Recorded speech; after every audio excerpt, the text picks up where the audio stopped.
Okay, I'm Paola Binda. Will be moderating this one talk by Fang, University of Pennsylvania, which is going to talk about sequential evidence accumulation adapts to changing levels of evidence reliability. Thank you.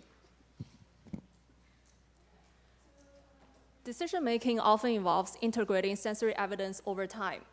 To understand the evidence accumulation process, we designed a visual estimation task where participants estimated the angular position of an unknown source from 8 sequentially presented stimulus samples.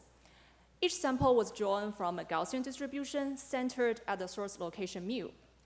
During the accumulation phase, one needs to encode each sample, use it to update the belief about the source location, and maintain that belief in memory until making a final estimate. We provided trial-by-trial feedback and performance-dependent bonus to keep participants engaged in the accumulation phase. All of the results I present today come from this task. While most theories assume evidence accumulation follows stationary dynamics in a given context, we found that it is actually a much more dynamically controlled non-stationary process where the brain actively balancing the value of accumulating evidence and the required cognitive effort. We call it performance-effort trade-off, the PET. Using the PET framework, we developed a novel evidence accumulation model. Applied to our experiment, the model assumes that the observer keeps a probabilistic representation of the unknown source location, P of mu, throughout each trial. When a new sample Si is presented, encoding of the sample value produces a noisy sensory measurement, theta I, which is then used to update the observer's belief according to Bayesian principles. During the interstimulus interval, the belief representation is assumed to undergo memory decay, resulting in information loss due to memory noise. This iterative process continues until the trial sequence is over. Then the observer can make an estimate about the source location based on the accumulated belief. What is new in our model is that we assume stimulus encoding and memory maintenance are dynamically controlled by performance-effort trade-off PET modules. Let me show you how the PET module works. I will focus on stimulus encoding today, and memory maintenance is formulated in an analogous way. When a new sample arrives, we assume the system is constantly negotiating how much effort it should put into encoding given the prospective impact on task performance. We formulate this process in an information theoretic way, similar to information bottleneck. Specifically, we express the encoding effort as mutual information between the sensory measurement and the stimulus sample.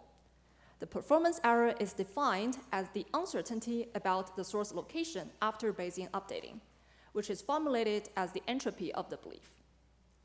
Better encoding retains more information for task performance, but requires greater effort. Lower encoding precision saves effort, but provides less information for updating the belief. By minimizing the total cost, which is defined as the weighted sum of the encoding effort and the performance error, the system picks an optimal spot for encoding precision.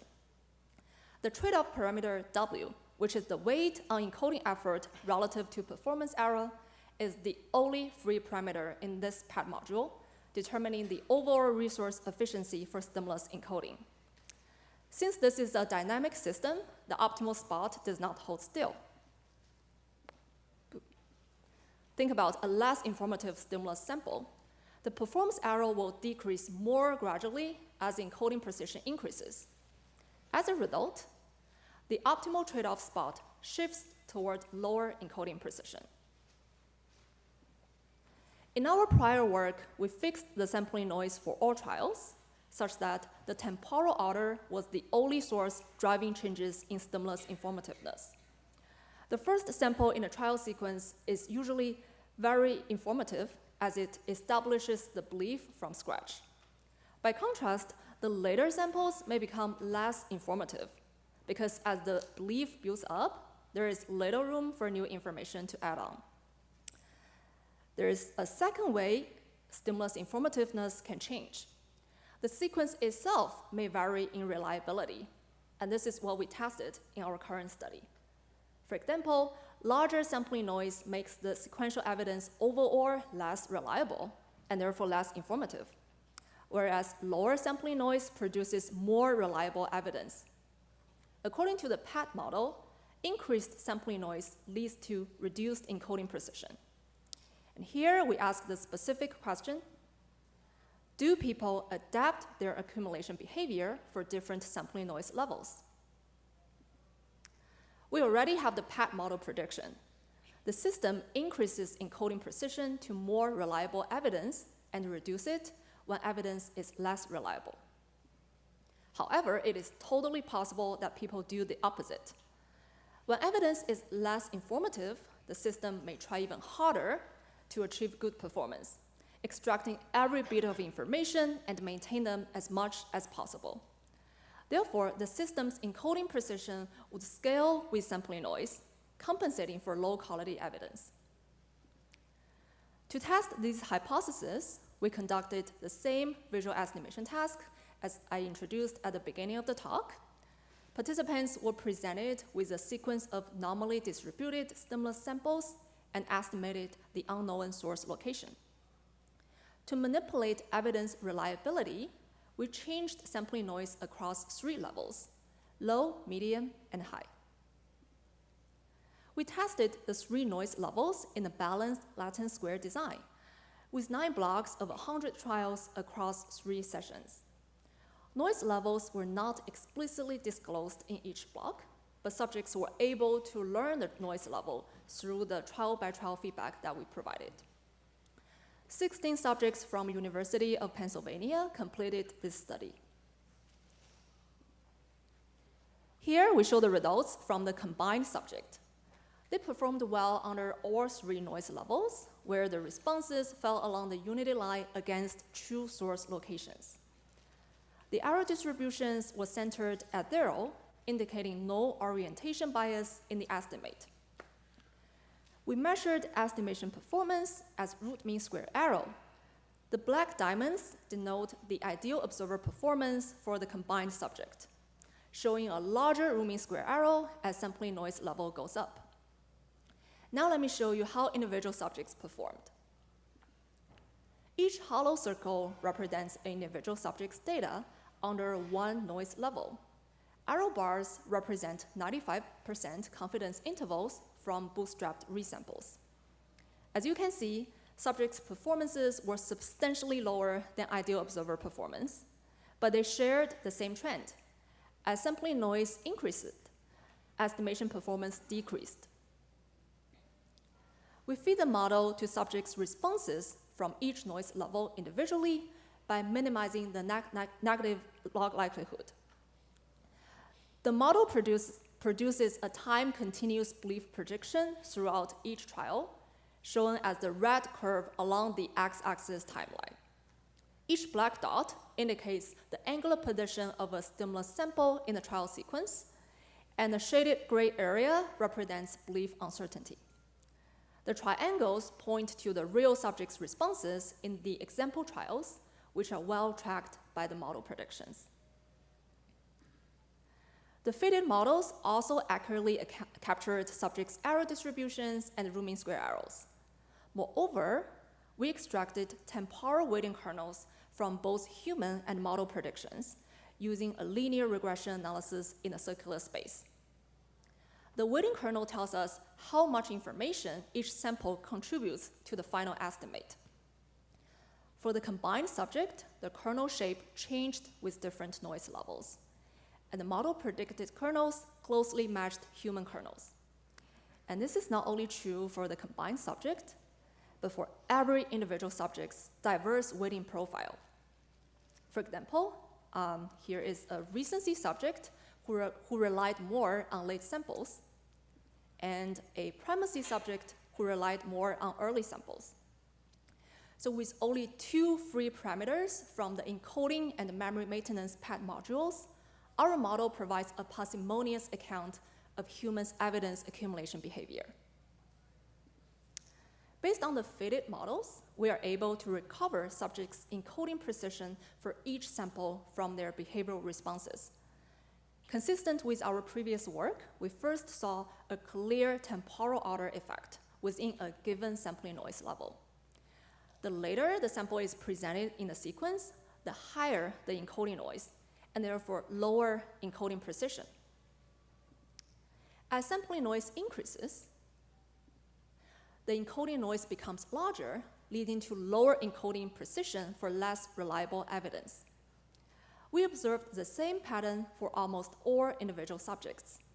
Here, we averaged the encoding noise across 8 samples in the trial sequence. The higher the sampling noise, the higher the average encoding noise, and therefore the lower the encoding precision. It is important to note that the dependency of encoding precision and sampling noise is an intrinsic feature predicted by the PET model. However, the degree to which the encoding precision changes is further determined by trade-off parameters. Let's go back to the cost function in the PET module, which is a weighted sum of effort and performance error. The two trade-off parameters, alpha and 1/tau, govern the overall resource efficiencies of encoding and memory maintenance, and they are the only 2 parameters in our PET model. Since we fit the model separately for each sampling noise level, these trade-off parameters can also change. In fact, from low to high noise, subjects' trade-off parameters for both encoding and memory maintenance decreased. What does that mean?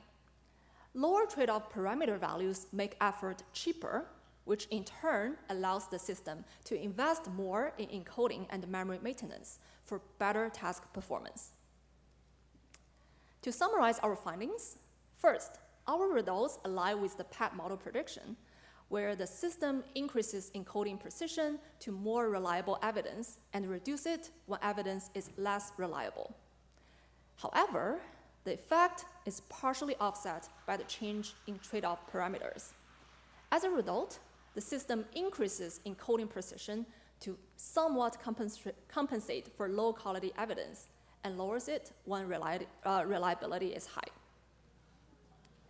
To conclude, our work shows that sequential evidence accumulation is a non-stationary, dynamically controlled process.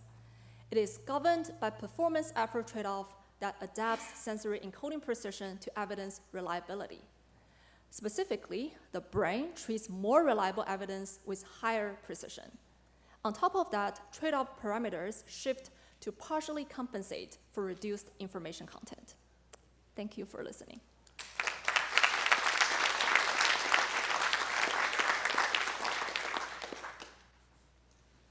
Time for some questions. While we wait, do you think you can estimate a trial-by-trial variability as well, besides across participants or across blocks? Like in some trials, you may be more noisy for whatever reasons, like arousal or other things? Yeah, so our model actually predicts sample-by-sample prediction for each trial. So if there's variability in trials, our model can also capture that.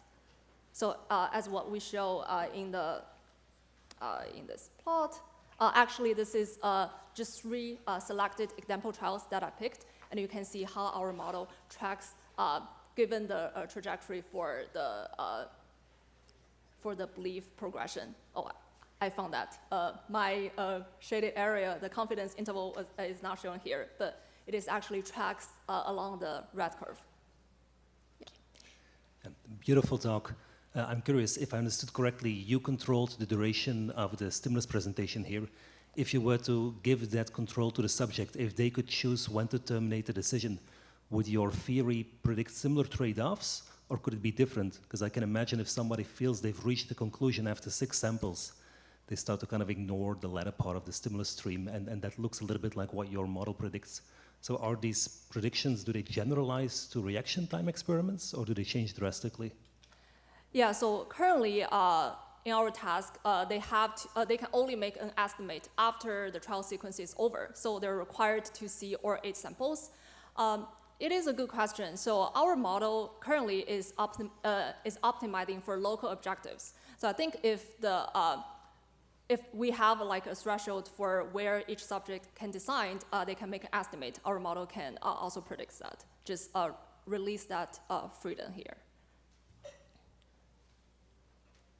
Okay. If there are no further questions, let's thank the speaker again.